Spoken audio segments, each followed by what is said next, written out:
Hello everyone, welcome to my channel MNP Vidyashala. आज से हमारा क्लास 9th साइंस चैप्टर 2 शुद्ध पदार्थ और अशुद्ध पदार्थ स्टार्ट हो रहा है। तो चलिए शुरू करते हैं आज से चैप्टर 2।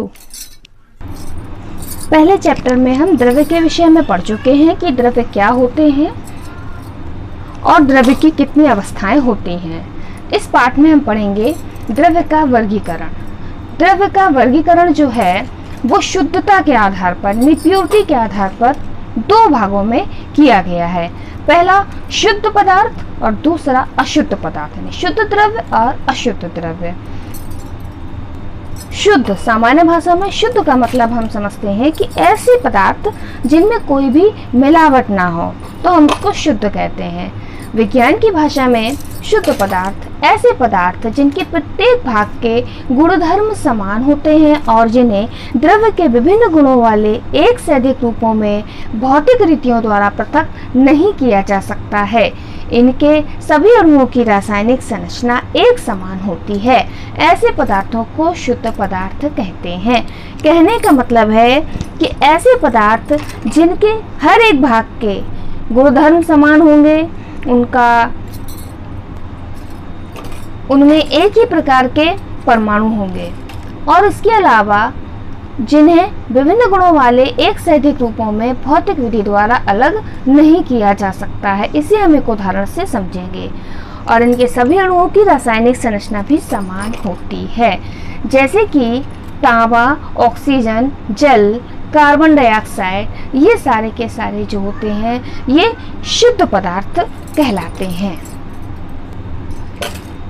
शुद्ध पदार्थ जो होते हैं उनमें एक ही प्रकार के परमाणु होते हैं और कुछ शुद्ध पदार्थों के अणुओं में दो या दो से अधिक परमाणु भी होते हैं, जैसे कि हमें उदाहरण दिए गए हैं तांबा, ऑक्सीजन, जल, कार्बन डाइऑक्साइड आदि।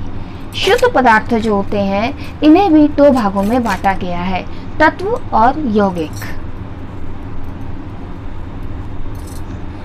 तत्व ऐसा शुद्ध पदार्थ होता है जिसे साधारण भौतिक या रासायनिक विधियों जैसे ऊष्मा, प्रकाश, विद्युत ऊर्जा द्वारा दो या दो से अधिक अन्य सरल पदार्थों में विभाजित नहीं किया जा सकता है, क्योंकि शुद्ध पदार्थ है। जैसा कि शुद्ध पदार्थ की परिभाषा में भी बताया गया कि इनके गुणधर्म समान होंगे, लेकिन जो तत्व होते हैं इनको रासायनिक विधियों द्वारा किसी भी प्रकार से दो या दो से अधिक सरल पदार्थों में विभाजित नहीं किया जा सकता, जैसे लोहा, कॉपर, मरकरी, ब्रोमीन, ऑक्सीजन आदि।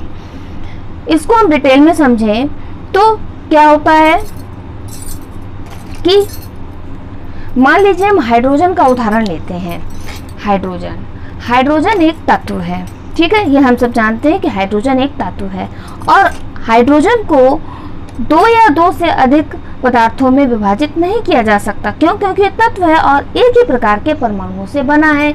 इसी प्रकार से अगर हम ऑक्सीजन को लेते हैं, तो ऑक्सीजन को भी किसी भी भौतिक या रासायनिक विधि द्वारा अलग अलग भागों में दो या दो से अधिक पदार्थों में विभाजित नहीं किया जा सकता। क्यों? क्योंकि ऑक्सीजन एक ही प्रकार के परमाणुओं से बना हुआ है, इसीलिए ऑक्सीजन को भी तत्वों में रखा गया है। इसके बाद यौगिक भी शुद्ध पदार्थ है जो द्रव्यमान के अनुसार दो या दो से अधिक तत्वों में एक निश्चित अनुपात में रासायनिक संयोग से बने होते हैं। तो जो यौगिक होते हैं इसमें दो या दो से अधिक तत्व होते हैं और उनका एक निश्चित अनुपात होता है। जैसे कि हम उदाहरण से अगर समझें तो जल, यानी इसका फॉर्मूला H2O एक यौगिक है। क्यों? क्योंकि यह हाइड्रोजन और ऑक्सीजन के द्रव्यमान के अनुसार 1:8 में रासायनिक संयोग से बना है। इसके अलावा अगर हम कार्बन डाइऑक्साइड की बात करें तो कार्बन डाइऑक्साइड जो है ये भी एक यौगिक है। क्यों ये एक यौगिक है? क्योंकि इसमें कार्बन के एक परमाणु और ऑक्सीजन के दो परमाणुओं के रासायनिक संयोग से हमें यह पूरा कार्बन डाइऑक्साइड प्राप्त हुआ है। कार्बन का एक और ऑक्सीजन के दो परमाणु। इसी प्रकार से साधारण नमक जो होता है वो होता है NaCl। इसी प्रकार से साधारण नमक यानी NaCl जो होता है, इसमें क्या क्या है, सोडियम है और क्लोरीन है, और दोनों के एक एक परमाणु के संयोग से बने हुए हैं, इसीलिए इसको कहेंगे यौगिक। ठीक है, तो आप लोग तत्व और यौगिक समझ गए होंगे, शुद्ध पदार्थ समझ गए होंगे। अगर आपको वीडियो अच्छा लगा है, आपको कुछ भी समझ में आया है, तो प्लीज़ चैनल को सब्सक्राइब करें और वीडियो को लाइक करें। Thank you so much.